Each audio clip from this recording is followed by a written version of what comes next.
So I posted this heavy deadlifts and RDL short on my channel a couple days ago, and look what someone commented. Your legs are skinny. You need to stop ego lifting and concentrate on good volume and twice a week minimum. Presses, Bulgarian, splits, extensions, and curls, and work your calves on chest day. But stop the He-Man deadlifts. You're going to get smaller this way. Yeah, my legs aren't that big. You want to know why? Because I couldn't care less about the size of them. Having big legs, realistically, what is it going to help you with? If anything, it's just going to make life harder because now none of my jeans will fit. Now my inner thighs are just going to rub up against each other. But having strong legs, which is my priority, actually serves a purpose. Just like many of you, if you're a first responder and you got to put people on your shoulders carrying them out of a building, if you're a fireman, that's going to help out. You're a blue collar worker, you got to pick heavy bags of concrete off the ground, carrying them up the ladder. Yeah, that's going to help if you have stronger legs. If you're an elderly person, something as simple as just going up a flight of steps, stepping up onto a curb, yeah, it would help to have stronger legs. But in none of those will bigger legs actually help you in any way, shape, or form. So not everyone's goal is to actually be a bodybuilder and have big legs. All you're doing at that point is just training for aesthetics. You're doing it for looks. Essentially, it's a beauty pageant. Irrelevant. Train for strength.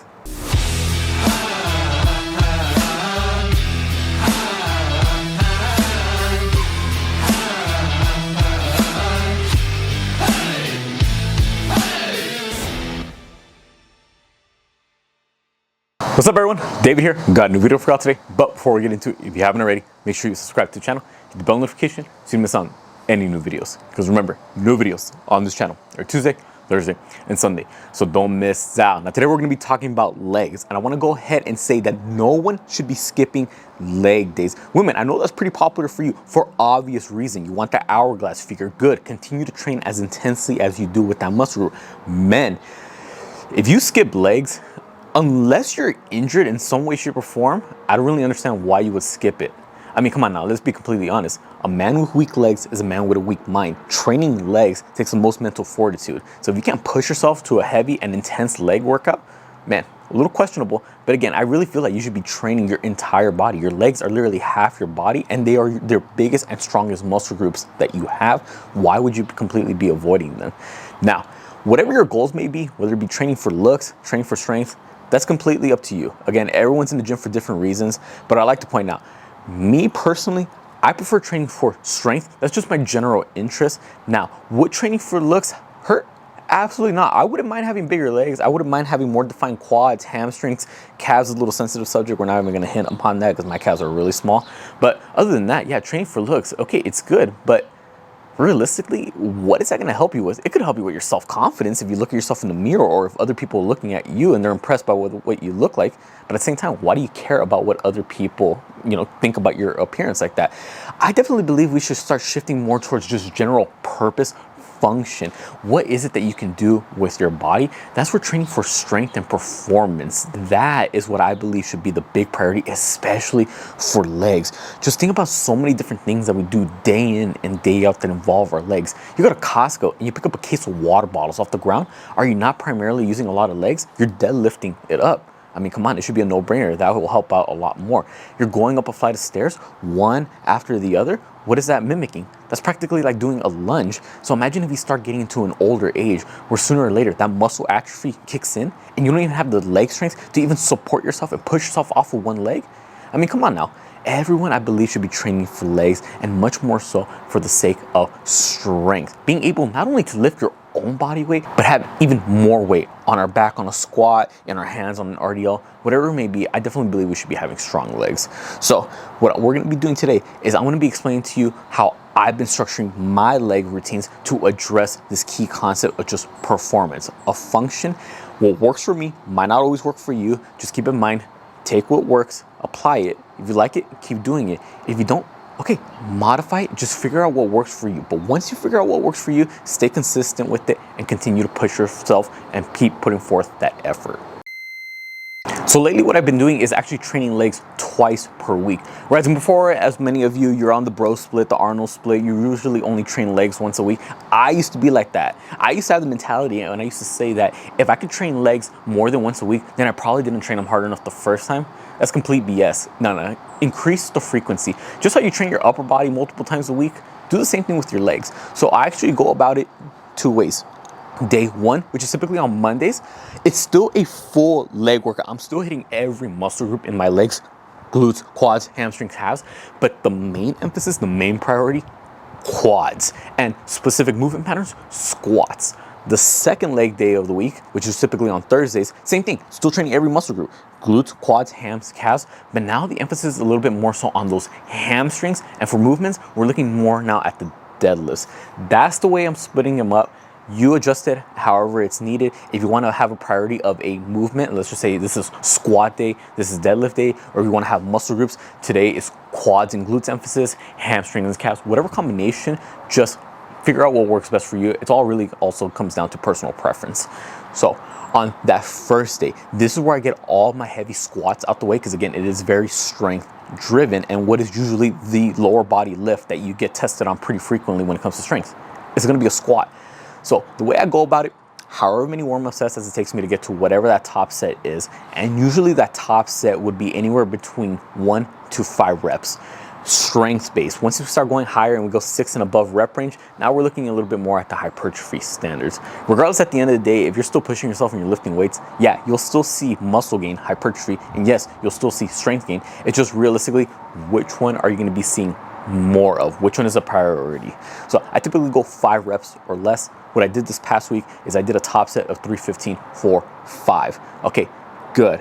Afterwards, I went ahead and dropped the weight and I hit a couple more sets of 5. So just 3 good, hard working sets of squats. Now, when I keep saying working sets, I actually mean push yourself, put forth the effort. The moment you feel some type of pain, don't stop, don't give up. Yes, it may hurt. Yes, it feels uncomfortable. That's needed. Those are the reps that are actually going to get you the results that you want. My top set of 5 on squats, that last rep with 315, I was struggling to get it up, but I didn't give up. I was putting forth 100% effort. Now, by no means do you have to train with failure. You do not have to go 110% every single set of every single exercise, of every single workout. That is not necessary.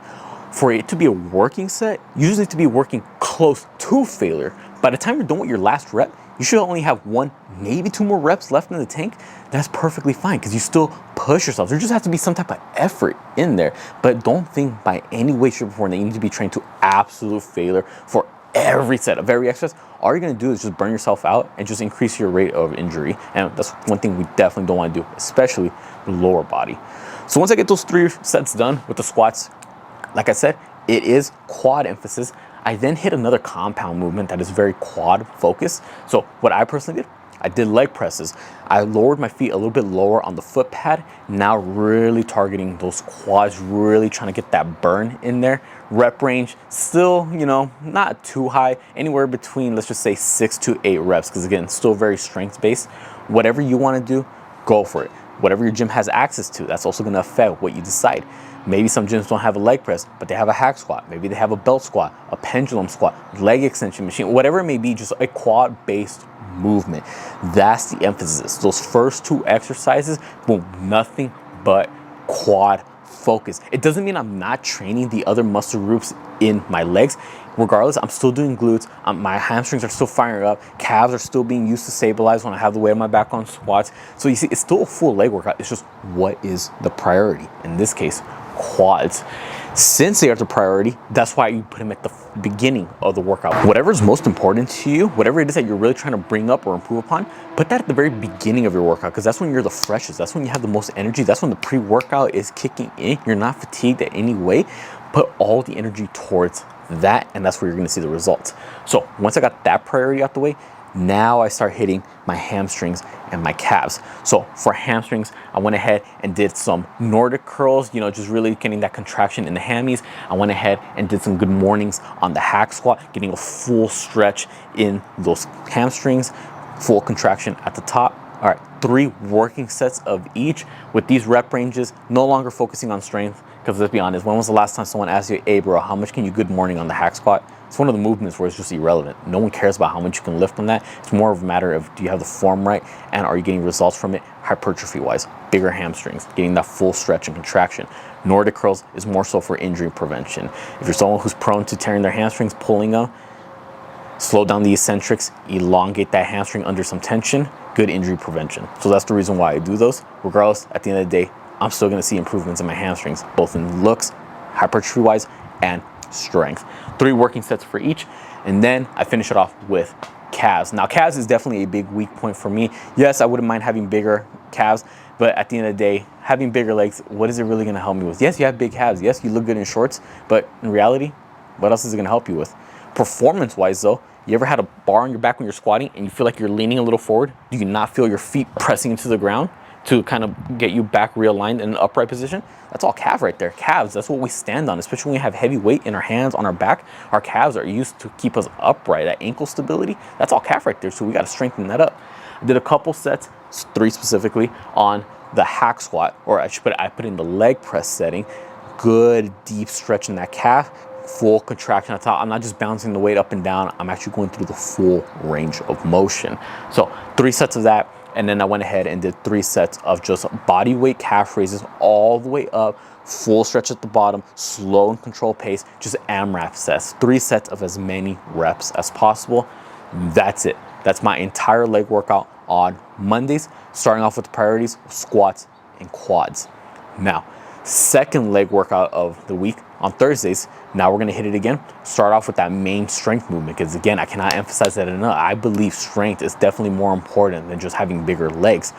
Deadlifts, picking things off the ground. A lot of people say, no, you shouldn't be doing deadlifts because the risk to reward ratio is not there. No, you're gonna be more prone to injury. No, you're gonna tear a bicep. You're gonna blow something out on your back. It's just not functional. It's not worth it. I want you to think about one day where you didn't go down to the ground and pick something up. If you're a parent, do you not go down to pick up your child? I'm pretty sure you do. Is that not a deadlift? Absolutely it is, okay? If you were to go to the grocery store and pick up something from the lower shelf, especially something heavy, like a case of water, it's like the example I said earlier at Costco, okay, is that not a deadlift? It is. You see, there's so many things that we do in real life that mimic the movements that we could be practicing and strengthening up in the gym. Deadlifts being one of them. No, deadlifts are not bad for your back.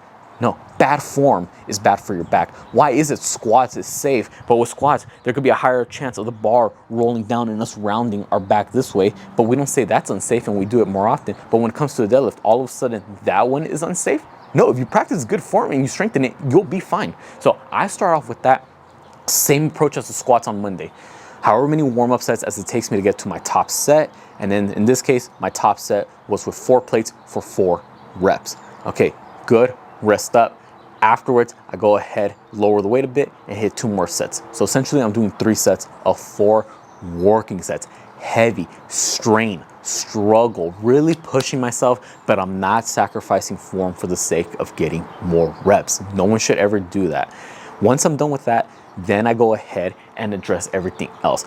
I'm still training everything else in the legs, glutes, hamstring, quads, calves. But again, it really comes down to what are the priorities. So since I did say that this is gonna be a hamstring day, emphasis, second exercise, okay, now it's gonna be hamstring specific. Again, I jumped on the hack squat, got some good mornings in, all the way down, or at least as much as my hamstring flexibility allows me to go, full stretching those hammies, nice and slow on the way down, and then full contraction at the top. And the whole next day, my hamstrings were sore. They're still sore right now because I did that yesterday.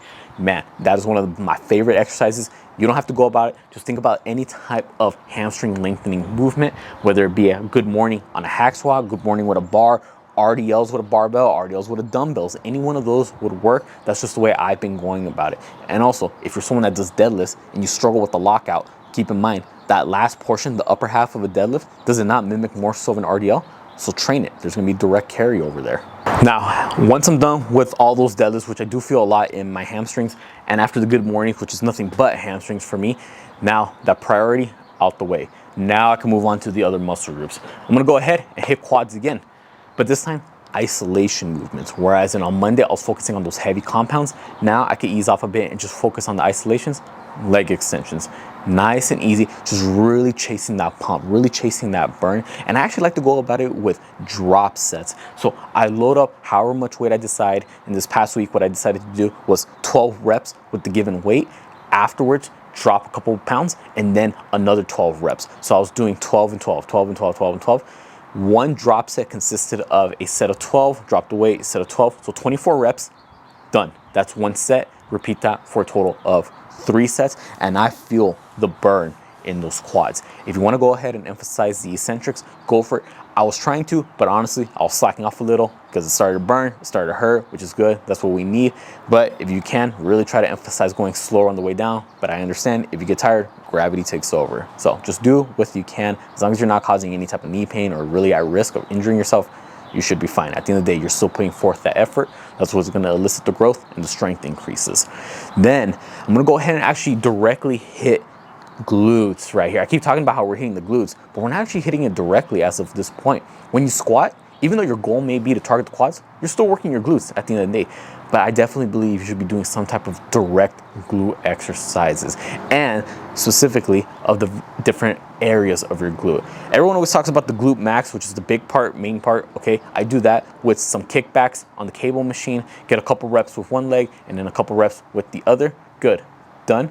But we gotta hit the sides right there. Everyone keeps saying that they're working out their hips, but no, your hips is the bone. You're not working out your hips, you're working out the muscles, the glute medius. That's the side right here. And for women specifically, I will want to point this out, that if you are someone who has hip dips and you think that working out this side right here is going to fix that problem, that is not true. First off, it's not a problem, that's your bone structure. There's nothing wrong with that, having hip dips. I want you to already think that way. Okay, there's nothing wrong with having that look, that appearance, all right? Be comfortable with who you are and the way your structure is. Second off, that's your bones. You cannot change your bone structure. It's like a guy wanting to be 6 feet tall. You can't change how long your bones are after a certain point, all right? Once you're done growing, you're done growing. You can't change your bone structure. It's like guys wanting to be wider. Well, that's really determined by how wide your rib cage is and your collarbones. We can't change bone structure. We can only change muscle mass. So although, yeah, you're working those leg abductions on the cable machine, kicking your leg outwards, that's not gonna fill in your hip dips, because your hip dips, there's a reason why they're visible, because there's really no muscle there. There's tendons, there's ligaments that are connecting the muscles to the bone, but the bone itself, we're not feeling anything in. So just want to point that out. But I definitely do a lot of those. The reason why is because, again, focusing on that strength component, the efficiency, getting my body used to moving in the correct movement patterns. When we squat, on the way down, we have to push our knees out. What is the muscle responsible for allowing our knees to cave outwards? It's that right there. So why not train it? Move your body in all the different planes of motion. Guys, you move your arms out this way. Why don't you move your legs out that way as well? You see, get your body strong in every direction possible. So I do 12 reps on one side, 12 on the other. Good, done. 3 working sets for every exercise we talked about up to this point. That pretty much sums up my second leg day of the week. So as you can see, everyone, nothing too crazy. Just 5 to 6 exercises per leg day, twice a week. 3 good hard working sets each. Day 1, squats and quads priority, and then everything else in my legs. Second day, deadlifts and hamstrings priority, and then everything else in my legs. Again, there's absolutely nothing wrong if you have the goal of wanting bigger legs. If you're training for looks, if you're competing in bodybuilding or whatever it may be, all right, fine, go for it. But definitely consider the performance aspect of it. Consider the strength. There's just gonna be so much carryover, especially if you're just the common folk like myself, the average Joe out in the open. We're not competing in anything. We're not top level athletes. We're just doing this because we love it. We want to make life easier. If you get stronger legs, it will make activities of daily living a lot easier. Hopefully you all enjoyed this video. Comment down below, what is your leg routine, or what are some tips you have for structuring however it is based on whatever your goals may be. And also comment down below any other video suggestions you'd like to see me do, whether it be about mindset, motivation, nutrition, diets, workouts, programs, whatever it is, comment it down below. I'd be more than happy to help y'all out. Be sure to subscribe to my channel so you don't miss out on any new videos, because remember, new videos on this channel are Tuesday, Thursday, and Sunday. So don't miss out. And on Instagram and TikTok, same thing. Be sure to follow me on both accounts. I put all my links down in the description below. With that being said, I'll catch y'all next time.